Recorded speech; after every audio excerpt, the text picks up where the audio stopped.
ചേച്ചി ആ വന്നാ എന്നെ കുറച്ച് ദിവസം കൂടെ കണ്ടിട്ട്. അല്ല എന്താണ് ഒരു വിഷമം പോലെ? ഒന്നുമില്ല ചേച്ചി, ഒന്നുമില്ലാണ്ടാണോ നീ ഇങ്ങനെ മുഖം വീർപ്പിച്ച് നിൽക്കണേ?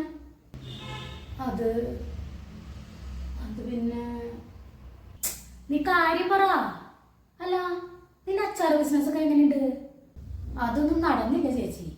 അതെന്ത് പറ്റി? ഭർത്താവ് സമ്മതിച്ചില്ല. നീ എന്നാ നീ ആദ്യം പറഞ്ഞ കുർത്തയുടെ ബിസിനസ് ഇല്ലേ, അത് നിനക്ക് ചെയ്തൂടെ? നല്ലതാടിയത്. അതൊക്കെ ഞാൻ ചേട്ടനോട് പറഞ്ഞു നോക്കി, പക്ഷെ അതാണ് സമ്മതിക്കണില്ല. അതെന്താ സമ്മതിക്കാത്ത? ഞാൻ ഏതൊരു പണി തുടങ്ങുകയാണെങ്കിലും ഭർത്താവ് അതിനെ തടസ്സം നിൽക്കും. പിന്നെ ഞാനെന്താ ചെയ്യാ ചേച്ചി? അത് ശരി, അങ്ങനെയാണല്ലേ. എന്നാ പിന്നെ ഞാനൊരു പണി പറഞ്ഞുതരാം, നീ അത് ചെയ്യോ? അതെന്ത് പണിയാ ചേച്ചി? നീയേ ലോറി ഓടിക്കുന്ന പണി നോക്ക്. ഭർത്താവ് തടസ്സം നോക്കാന്നല്ലേ നീ പറയണത്.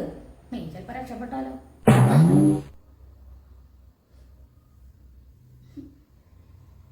അല്ലാണ്ട് ഞാൻ എന്താ പറയാ? ഒന്ന് പോ ചേച്ചി. നീ ഇങ്ങനെ ഭർത്താവിന്റെ സംഭവം നോക്കിയിരുന്ന ഇവിടെ നിന്ന് പോകുള്ളൂ ഏതുപോലെ.